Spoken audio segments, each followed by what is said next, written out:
الوصفة دي لقيتها من فترة كده عاملة ضجة على السوشيال ميديا، فقلت لأ نشوف بقى ايه الموضوع، يستاهل ولا ما يستاهلش. البيج ماك تاكو جربتها وبصراحة لقيت الموضوع يستاهل جدا. حلوة وسهلة وسريعة، وهنعمل منها كمية كبيرة في 5 دقايق، وطعمها بقى أكتر من رائع. يلا نعملها مع بعض على طول. بس لو انتم أول مرة تشوفوني أنا جيهان عزب. إذا عجبكم الفيديو ما تنسوش تعملوا له لايك وشير. أول حاجة هنعمل الصوص عشان نسيبه في التلاجة شوية، لأن كل لما بيقعد في التلاجة المكونات كلها بتشرب من بعضها وبيبقى طعمه حلو قوي. هنجيب نص كوباية من المايونيز، هنحط عليها معلقتين كبار من الكاتشب، أو ممكن نستخدم صوص الباربيكيو اللي موجود منهم نستعمله، ومعلقة كبيرة من المستردة.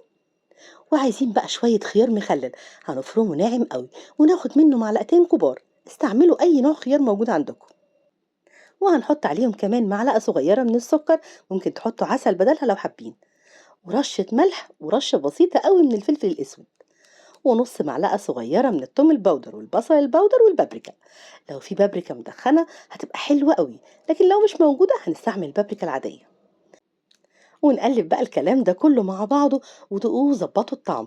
لو محتاج رشة سكر كمان عشان تظبط الطعم أكتر، أو أي حاجة من المكونات اللي حطيناها. وهنغطيه وندخله التلاجة ونسيبه بقى، ونجهز بقية المكونات بتاعتنا.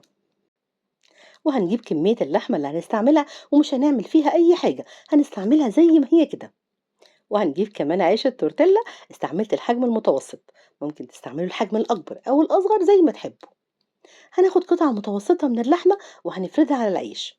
ما نزودش قوي في اللحمة، عايزينها تبقى طبقة رفيعة عشان تستوي كويس.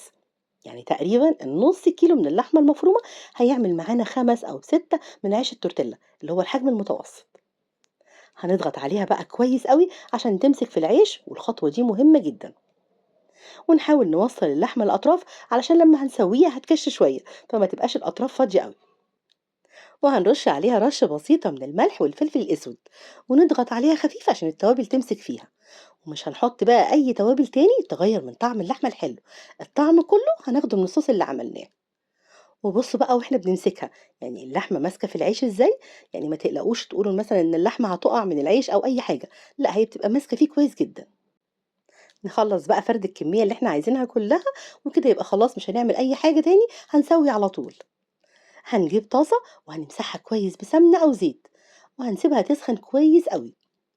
وبعدين هنحط فيها اللحمة. عايزين لما نحطها نسمع الصوت ده، عشان اللحمة تاخد صدمة وما تنزلش ميتها. ونخلي النار معانا وسط، ونضغط بقى عليها بالراحة بالشكل ده كده عشان اللحمة تفضل ماسكة في العيش. اللحمة ما بتاخدش وقت كتير في السوى، عشان هي طبقة رفيعة فبنلاقيها استوت على طول. يعني أول ما نلاقي لونها غير وخدت لون التحمير ده كده، يبقى خلاص استوت، نقلبها على الناحية التانية.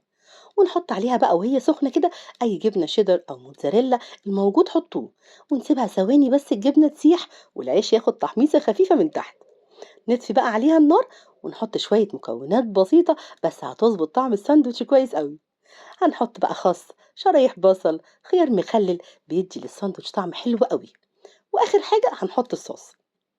بصوا بقى المكونات دي كلها على بعضها كده شكلها حلو قوي. العيش كمان محمص كده واخد قرمشة حلوة. انا بصراحة متوقعتش ان طعمه هيطلع حلو كده، بجد طلع خطير. قدموه بقى مع بطاطس محمرة وحاجة ساقعة، وبقى عندكم وجبة برجر أحلى من أي برجر هتجيبوه من بره. وكفاية إن احنا ضامنين اللحمة ونضيف ومعمول بإيدينا. اعملوه للولاد هيعجبهم جدا، وهيبطلوا يشتروه من بره. وبألف هنا على قلوبكم مقدما. وإذا عجبكم الفيديو ما تنسوش تعملوا له لايك وشير، وتفعلوا زر الجرس عشان يوصل لكم إشعار بأي فيديو جديد هنزله. وأشوفكم على خير.